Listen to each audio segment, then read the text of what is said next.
Hello and welcome to another episode of Talking Politics on the Hindu's YouTube channel.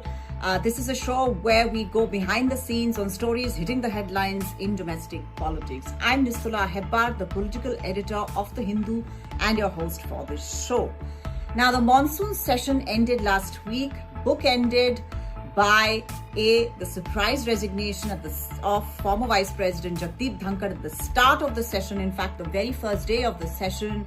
And it ended with a government versus opposition face-off on the introduction of the Constitution 130th Amendment Bill that states that the Prime Minister of India, Chief Ministers of various states, and ministers both at the centre and state governments, if jailed for more than 30 days on the basis of allegations and even without conviction, need to resign from their positions.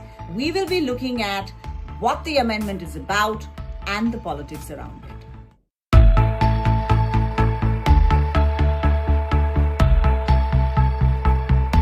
So the Lok Sabha erupted on last Wednesday when Union Minister for Home Amit Shah introduced the Constitution 130th Amendment Bill that states that the Prime Minister, the Chief Ministers of various states, and ministers both at the centre and the state, if jailed for more than 30 days for offences that attract a jail term of over 5 years, can be removed.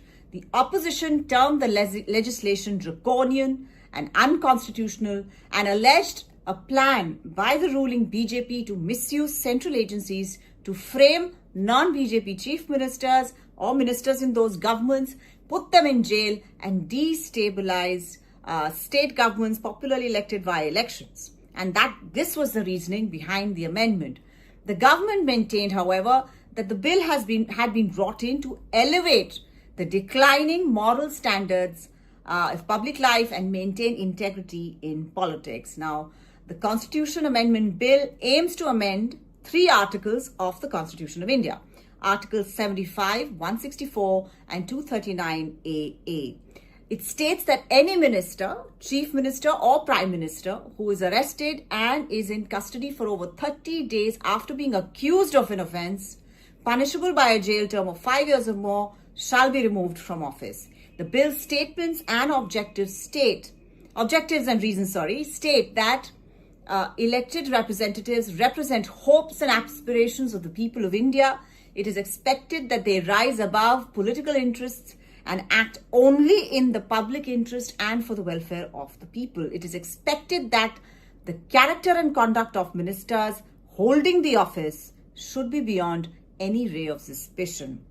It further says, a minister who is facing allegations of serious criminal offences, arrested and detained in custody, may thwart or hinder the canons of constitutional morality and principles of good governance and eventually diminish the constitutional trust reposed by people in him. Now, this is what is there in the draft legislation. There is, however, no provision under the Constitution for removal of a minister who is arrested and detained in custody on account of serious criminal charges.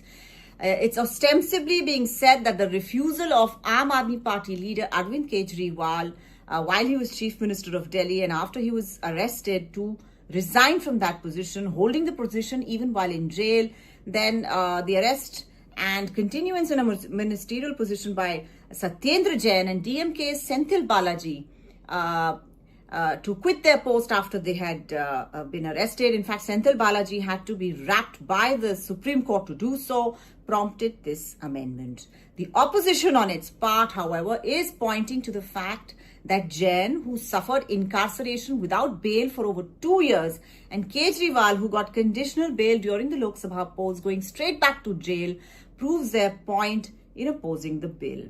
The Lok Sabha witnessed chaotic scenes when Union Home Minister Amit Shah tabled this bill, with some members tearing up papers and throwing them at the Home Minister. The face-off in the Lok Sabha even turned personal at some point when Congress leader K.C. Venugopal referred to Mr. Shah's arrest when he was Home Minister in the Gujarat state in 2010. And Mr. Shah then hit back quite strongly, saying, do not teach us about morality, us as in the BJP, about morality. He said that he had resigned and he said he wanted moral values to rise. He said, we cannot be so shameless that we continue to occupy constitutional positions while facing charges. He says, I resigned before my arrest. Until I was cleared by the courts, I did not hold any constitutional position. In fact, when the BJP came to power in 2014, despite his proximity to Prime Minister Narendra Modi, Mr. Shah did not, in fact, occupy any constitutional position, any ministerial position, was party president. He was made party president of the BJP, but did not become a minister until he was cleared and after he became a Lok Sabha member in the 2019 general elections, Lok Sabha elections. Now, there are two things that spring to mind about the amendments. One is the fact that at the time of listing the amendment itself, it was made clear that it would go to a joint committee of both houses of parliament before it could be discussed in parliament. Secondly, a constitutional amendment requires 2/3 of support to clear both houses. And the NDA does not have those numbers in either house. Now, currently, the Lok Sabha has 542 members. For a 2/3 majority, therefore, a minimum of 361 votes are needed. This is quite a leap for the NDA, which has a strength of 293. Now, even if the non-aligned parties, which are neither in the NDA nor the India bloc, even if they kind of get together, the government still won't have those numbers. In the Rajya Sabha, the situation is the same. The upper house has 239 members as of now. The bill would need the support of 160. For a 2/3 majority, the NDA has 132 votes, much lower than the target.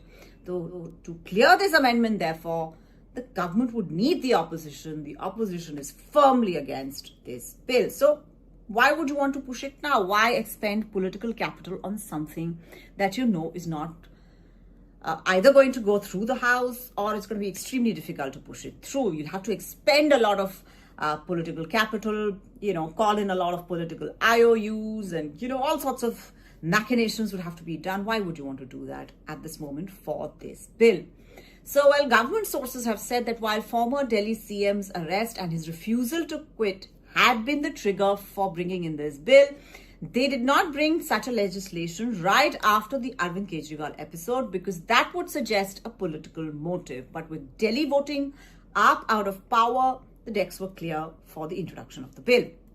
More importantly and less altruistically is the opposition's allegations that amid allegations over the special intensive revision of electoral rolls in Bihar, the BJP wants to retain or regain the moral high ground politically by making the issue one of those wanting to enforce ethics in public life and others who oppose it. The perception battle of narratives is very much on. The aim is to put the opposition in the dock. If it opposes, it will send a message that the opposition is okay with somebody running their ministry from jail. In terms of values in public life, the amendment makes sense. I mean, on the whole, in terms of first principles, etc., it is a principled stand and it makes sense in terms of public life. You cannot have somebody running the government while sitting in jail. The sight of Delhi's chief minister refusing to quit while in jail was hardly fair to the people of the state or even his own political party, and actually it did not even pay off politically.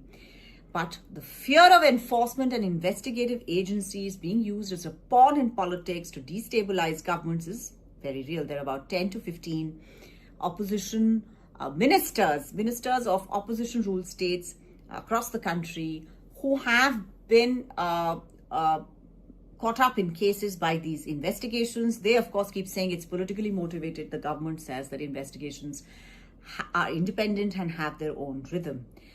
Well, I'm afraid that this is another legislation that is stuck because of deep polarization of India's polity that has been on for some time now. I hope this explained the explosive end to a very, very newsy session of Parliament. I shall be back next week with another episode. Thank you so much for watching.